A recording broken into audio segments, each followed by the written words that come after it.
some scouting on Indiana, Utah today. What stood out about Indiana? I mean, Indiana just really, they play hard on both sides of the ball.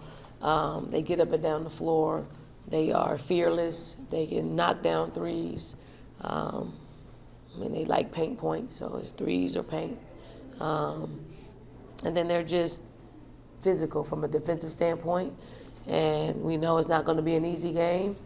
Obviously, we got a taste of that in the last NCAA tournament, and we have that in mind at the top of our minds. So hopefully we can play a little bit better for longer stretches, for 40 minutes, and hope our habits kick in more than theirs.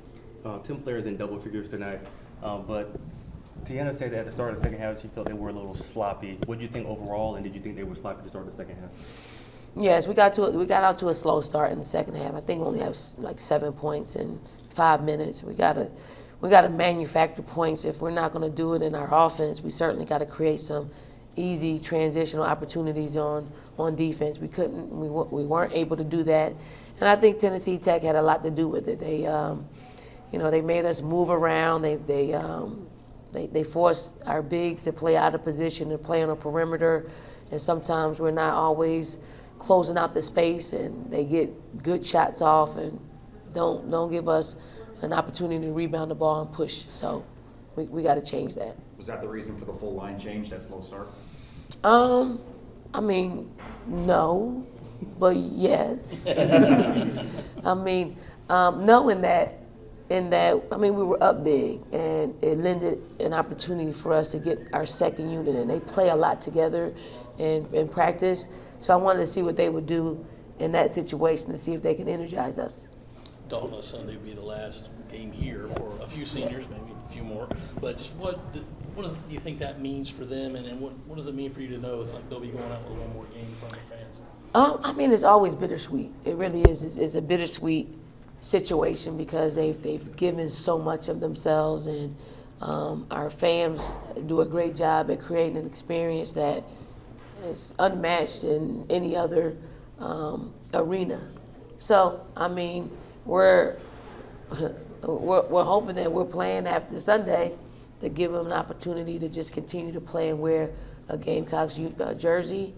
But I'm not really even thinking about that because that seems pretty final. But hopefully we got more games to play.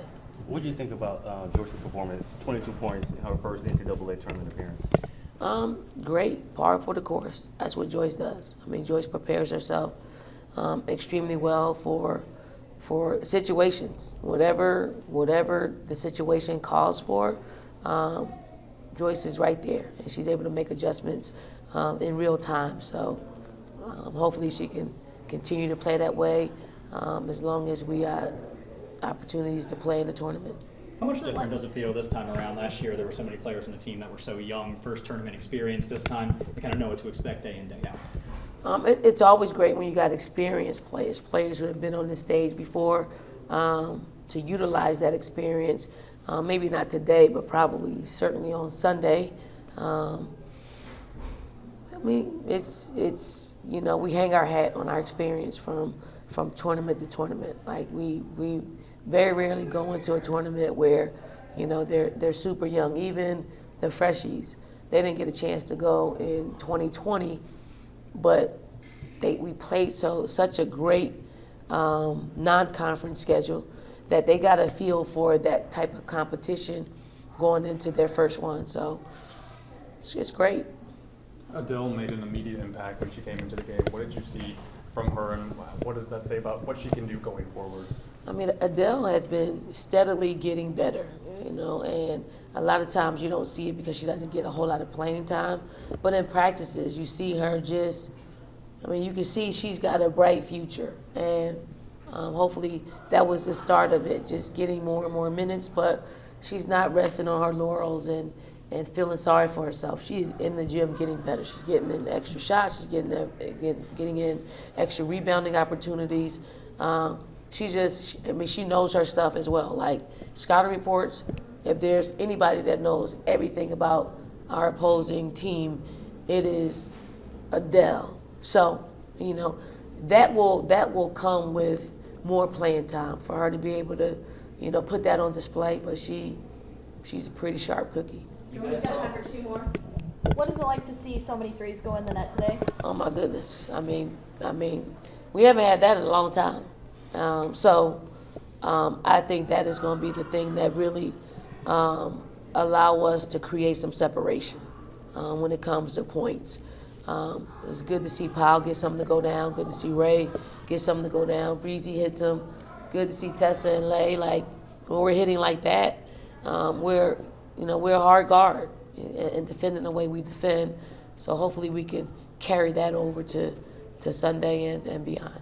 In these opening weekend games, is there anything in particular you're looking to see out of your team, especially for a team that, like you said, is so battle-tested throughout the season? I just want us to play good basketball. I want us to make good decisions. I want us to not, just because we get out to a big lead that we think that we got a possession here or there to steal. Just individually, if 13, we got 12 players that's healthy enough to play. If all 12 at any given time, took an opportunity to say, hey, this won't hurt us, this won't hurt us. It's 12 of them.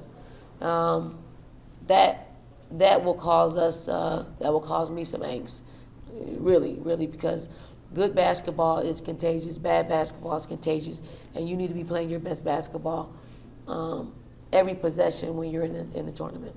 Lily, wrap it up. You talked about that second unit finally playing together specifically in that group, but what did you see individually that you can maybe feel like building off of and trusting them in tighter games going forward?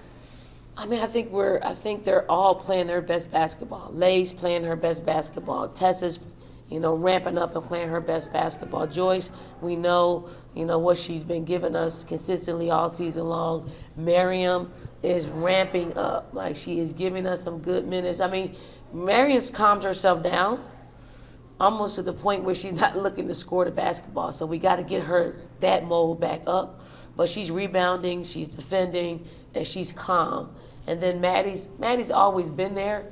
It's just playing time. When Raymond's playing well and Powell's playing well, it's hard because the other guards have to get the minutes that they've earned all season long. So, but Maddie stays ready. Anytime her number's called, she stays ready. So it's cool to see young people just still tap into and lock into the game plan, even if they're not, promised any playing time. Thank you, everyone. Thank you.